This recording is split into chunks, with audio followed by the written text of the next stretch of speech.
Salam sehat dan tetap semangat. Berjumpa kembali dengan saya Seto Hartono, tentu saja masih di acara Ngobras, Ngobrol Bareng Santai Rumah Sakit Jogja. Kami akan selalu hadir dengan informasi-informasi kesehatan, tentu saja bermanfaat untuk masyarakat Jogja dan sekitarnya, khususnya para pengguna layanan Rumah Sakit Jogja. Pada siang hari ini, kami masih akan membahas berkaitan dengan stroke, di mana tanggal 29 Oktober kemarin diperingati sebagai Hari Stroke Sedunia. Dan Hari Stroke ini dicanangkan sejak tahun 2006 dengan pertimbangan bahwa kasus stroke saat ini sebagai penyumbang angka kematian kedua setelah kasus-kasus penyakit jantung. Saya tidak sendiri, saya ditemani oleh dokter spesialis saraf di RSUD Kota Yogyakarta. Beliau adalah Ibu Dr. Niken Palupi, spesialis saraf. Kita sapa bersama. Selamat siang, Dokter Niken. Selamat siang, Mas Setio. Ya, sehat, Dokter? Alhamdulillah sehat. Baik, berbicara tentang stroke itu tidak ada habisnya, Dokter. Karena kasusnya sendiri juga tidak habis-habis. Semakin ke sini semakin bertambah, bahkan mungkin faktor usia juga. Semakin ke sini sudah masih muda pun masih bisa terkena. Sekarang perubahan pola hidup, Mas Setio. Betul, ya. Jadi kasus stroke tidak menurun, tetapi justru bertambah, meningkat. Usia muda sekarang banyak yang terkena. Baik, Dokter. Masyarakat Jogja dan sekitarnya, khususnya para pengguna layanan Rumah Sakit Jogja, pada siang hari ini kita akan ngobrol dengan Dokter Niken. Kita fokus pada stroke perdarahan. Jadi masyarakat Jogja dan sekitarnya, kalau mengikuti sosial media Rumah Sakit Jogja, pasti sudah pernah melihat obrolan kita terkait stroke. Apa itu stroke? Ada dua macam, stroke perdarahan dan stroke non perdarahan. Pada siang hari ini kita akan membicarakan tentang stroke perdarahan. Baik, Dokter. Kira-kira untuk penyebab stroke perdarahan apakah lebih spesifik atau sama dengan stroke-stroke yang lain? Jadi berbeda ya, Mas ya. Jadi kalau hipertensi, jadi faktor resiko kan banyak. Faktor resiko stroke antara hipertensi, hiperkolesterol, peningkatan asam urat, kemudian merokok dan sebagainya. Kalau stroke perdarahan pada umumnya karena tekanan darah yang tinggi. Karena tekanan darah tinggi sendiri akan menyebabkan kaku pembuluh darah, kemudian membentuk kantong-kantong pembuluh darah yang namanya aneurisma. Di samping itu juga bisa terjadi ruptur atau pecah pembuluh darah karena tekanan darah tinggi. Jadi faktor spesifiknya penyebabnya adalah tekanan darah yang tinggi. Kalau boleh tahu, Dokter, batasan tekanan darah tinggi yang mungkin paling berisiko terjadi stroke yang di angka berapa, Dokter? Sebetulnya tidak ada yang spesifik, Mas. Tergantung dari jadi tekanan darah dikatakan tinggi sebetulnya sekarang yang paling baru itu meskipun di atas 120 untuk yang di atas atau sistol dan 80 untuk yang di bawah. Di bawah atau diastol, di atas itu sudah termasuk tekanan darah tinggi. Jadi sebenarnya paradigma yang lama atau pendapat yang lama bahwa orang tua 150 nggak apa-apa itu tidak betul. Jadi itu sebenarnya faktor itu tidak langsung ya, tapi dia mempunyai tekanan darah tinggi yang tidak pernah dikontrol sehingga lama-lama pembuluh darah menjadi kaku dan terbentuk yang kantong tadi bisa jadi. Terus kemudian kalau tekanan darah melonjak tiba-tiba tinggi bisa terjadi pecahnya pembuluh darah. Dan kalau pecahnya di daerah otak langsung terjadi serangan stroke itu, perdarahan gitu ya, Dokter. Baik, berarti menyinggung terkait paradigma tekanan darah tinggi, berarti masyarakat Kota Jogja khususnya dan pengguna layanan Rumah Sakit Jogja tidak boleh lagi beranggapan bahwa tekanan darah tinggi hanya terjadi pada orang tua gitu ya, Dokter. Anak muda boleh, dan juga jangan jadi patokan bahwa 140, 150 bagi orang tua itu normal gitu ya, Dokter. Dan saya harap yang mempunyai resiko tekanan darah tinggi, misalnya punya keturunan, harus segera sering dicek. Lebih aware. Jadi jangan lebih aware dan jangan mengabaikan dengan tekanan darah tinggi. Karena lama-lama juga akan menimbulkan komplikasi. Jadi progresif ya, Dok ya. Tekanan darah tinggi itu harus benar-benar terkontrol gitu ya. Terkontrol dan progresif agar resiko stroke juga menurun gitu ya. Menurun gitu. Baik, Dokter. Masyarakat Jogja dan sekitarnya, khususnya para pengguna layanan Rumah Sakit Jogja, kami masih mengobrolkan tentang stroke perdarahan. Bagi masyarakat yang menginginkan informasi-informasi kesehatan bisa mengakses layanan Rumah Sakit Jogja atau bisa mengakses sosial media Rumah Sakit Jogja. Baik, Dokter, selanjutnya, kalau terjadi serangan stroke perdarahan, gejala khasnya apa, Dokter? Jadi tergantung sebetulnya, Mas Setio. Jadi pada umumnya karena stroke perdarahan itu menimbulkan sesuatu di otak, artinya penambahan volume otak. Iya. Pada umumnya pasien mengeluh nyeri kepala, muntah-muntah, bahkan bisa terjadi penurunan kesadaran. Nyeri kepalanya hebat tentunya. Nyeri gitu, kepala dokter. hebat, muntah, kemudian penurunan kesadaran. Kemudian terjadi kelemahan anggota gerak seperti pada pasien yang stroke non perdarahan. Jadi sama ya, tetap ada kelemahan satu sisi tubuh. Tapi pada umumnya dengan nyeri kepala dan muntah-muntah. Dan bahkan bisa terjadi penurunan kesadaran. Tetapi sebetulnya kalau kecil, perdarahannya sangat kecil, itu bisa jadi gejalanya mirip-mirip yang non perdarahan. Stroke non perdarahan. Berarti kalau memang sudah muncul meskipun belum khas yang langsung berat seperti itu, bisa langsung menuju ke rumah sakit gitu nih, dokter. Iya, sebetulnya ringan berat pun harus. Harus ya. Harus. Jadi nggak ada batasan. Karena stroke sekarang ada emergensi, apalagi sekarang Kemenkes kan sudah menggalakkan bahwa stroke itu angka kematian nomor 1 loh Mas di Indonesia. Kemudian angka kecacatan nomor 1 juga di Indonesia. Akibat di dunia stroke. nomor 2. Jadi harus segera. Karena time is brain, jadi waktu itu adalah otak. Begitu pasien terkena stroke tidak segera diobati, kerusakan sel otaknya sangat banyak. Semakin banyak, artinya menimbulkan kecacatan yang cukup berat juga ya, dokter. Baik dokter, masyarakat Jogja dan sekitarnya, khususnya para pengguna layanan Rumah Sakit Jogja, selain layanan klinik saraf, Rumah Sakit Jogja juga memberikan layanan-layanan pemeriksaan diagnostik atau penunjang untuk menegakkan diagnostik stroke. Nah, kembali ke dokter Niken. Kalau tadi gejalanya sudah, dokter, penyebabnya sudah. Nah, gini, apakah mungkin stigma di masyarakat kalau orang stroke itu ya sudah, kalau kena stroke sudah sampai akhir hayatnya seperti itu. Apakah pada pasien-pasien dengan serangan stroke perdarahan nantinya bisa disembuhkan, dokter? Ya.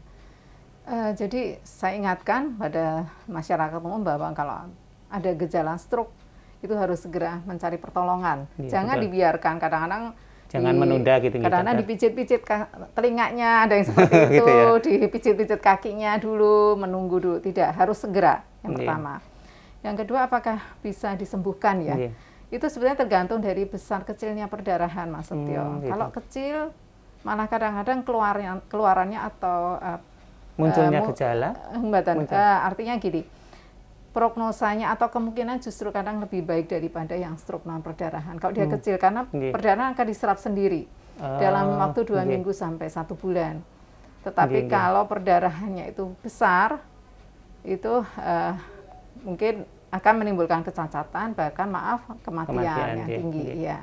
Jadi sebentar gantung besar luasnya perdarahan. Jadi untuk melihat seberapa besar atau seberapa kecilnya pendarahan itu dilihat dengan foto di CT scan, head CT scan. Kita sudah di Rumah Sakit Jogja sudah punya layanan head CT scan. Ya. Jadi pemeriksaan penunjangnya dengan head CT scan itu tadi ya. Dan di rumah sakit kita sudah ada gitu.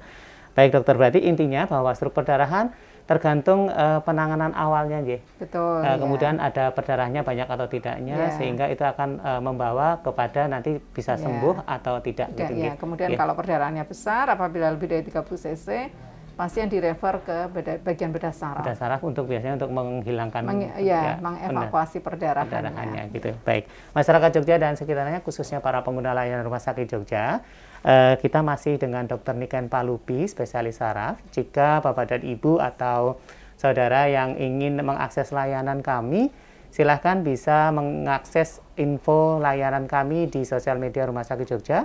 Ada website, ada Facebook, ada Instagram, dan juga YouTube Rumah Sakit Jogja yang menampilkan informasi-informasi jadwal dokter maupun informasi kesehatan lainnya. Kita kembali ke Dr. Niken. Dokter tadi sudah ternyata bisa ya, maksudnya jangan putus asa bahwa stroke itu nanti selamanya terus seperti itu, tetapi masih ada harapan nanti disembuhkan. Kemudian kualitas hidupnya kualitas hidupnya bisa kembali lagi gitu, seperti itu. Nah, baik dokter, apakah stroke perdarahan, stigma di masyarakat itu kalau sudah kena stroke serangannya mendadak biasanya tidak tertolong terus mati. Apakah selamanya stroke itu bisa menimbulkan kematian? Tidak, Mas. Jadi tergantung dari pertama penanganan awal. Betul. Ya. Karena kalau penanganan tidak segera dilakukan, pasien akan mengalami komplikasi, macam-macam komplikasi yang terjadi. Bisa apabila stroke sumbatan akan meluas sumbatannya. Stroke perdarahan apabila tidak segera ditangani, itu juga akan menyebabkan berbagai macam komplikasi. Kelemahan makin memberat kalau misalnya perdarahannya sedikit, tapi kalau perdarahan besar nggak segera dilakukan operasi juga bisa menyebabkan kematian. Jadi tergantung dari besar kecilnya perdarahan dan tergantung dari penanganan awalnya. Jadi tetap jadi tidak serta-merta jika terjadi serangan stroke perdarahan kemudian langsung meninggal, tidak ya. Tidak, terjadi sama halnya karena gini. Karena masyarakat kan tahu stroke perdarahannya di mana kan nggak kelihatan gitu dokter. Jadi perdarahannya adalah perdarahan di dalam pembuluh darah otak. Baik dokter. Untuk yang terakhir mungkin dokter, untuk masyarakat Kota Yogyakarta atau masyarakat Yogyakarta secara umum, jika memiliki anggota keluarga yang sudah terdiagnosis stroke perdarahan atau mungkin sudah mendapatkan perawatan stroke perdarahan, bagaimana nih? Maksudnya untuk memperbaiki kualitas hidup penderita stroke setelah mengalami serangan perdarahan itu bagi keluarga gimana, dokter? Jadi yang pertama setelah pasien keluar dari rumah sakit ya Mas Setio, pasien misalnya dirawat seminggu contohnya diperbolehkan oleh pulang seorang dokter. Pasien harus tetap istirahat total dulu karena perdarahan saya sampaikan bahwa perdarahan diserap antara 2 minggu sampai 1 bulan. Jadi ada waktu khususnya sebaiknya bed rest dulu, aktivitas sangat terbatas. Setelah 2 minggu pasien bisa mobilisasi secara pelan-pelan tapi tidak boleh aktif. Latihan gerak gitu ya. Gerak saja. Bisa di tempat tidur atau hanya sebatas di sekeliling kamar saja. Karena begitu pasien banyak bergerak perdarahan akan makin meluas Kemudian setelah sebulan, jadi pasien diharapkan dengan 1 bulan itu perdarahan sudah diserap. Kemudian setelah 1 bulan bisa jadi sembuh secara sempurna atau kemungkinan yang kedua bisa menimbulkan kecacatan. Pasien diharapkan setelah itu kontrol secara rutin ke dokter spesialis saraf, kemudian nanti akan dilakukan rehabilitasi medik untuk latihan. Kemudian akan diberikan obat secara teratur. Jadi setiap pasien stroke kan harus minum obat secara teratur. Mengendalikan tekanan darah, mengendalikan kolesterol dan sebagainya. Jadi harus tetap kontrol secara teratur. Jadi intinya bahwa setelah penanganan di rumah sakit atau perawatan di rumah sakit juga tidak serta-merta terhenti pengobatan maupun perawatannya Jadi harus berkesinambungan sampai benar-benar termonitor bahwa sudah tidak ada lagi gejala sisa seperti itu. Nah, nun sewu dokter, ada tambahan pertanyaan. Apakah stroke bisa berulang? Sangat bisa. Sangat bisa. Jadi stroke itu mempunyai faktor resiko terjadi stroke berikutnya. Ibaratnya seperti jantung juga. Jadi pembuluh darah, terutama ini yang stroke yang non perdarahan ibaratnya sudah terjadi penyumbatan atau plak atau penebalan dinding pembuluh darah itu sebenarnya yang terkena stroke itu kan hanya 1. Padahal kemungkinan pembuluh darah yang lain kan sangat banyak yang kemungkinan juga sudah terkena, tapi yang menimbulkan gejala baru 1 untuk yang stroke infark. Perdarahan juga bisa terjadi berulang kalau tekanan darahnya tidak dikontrol secara teratur.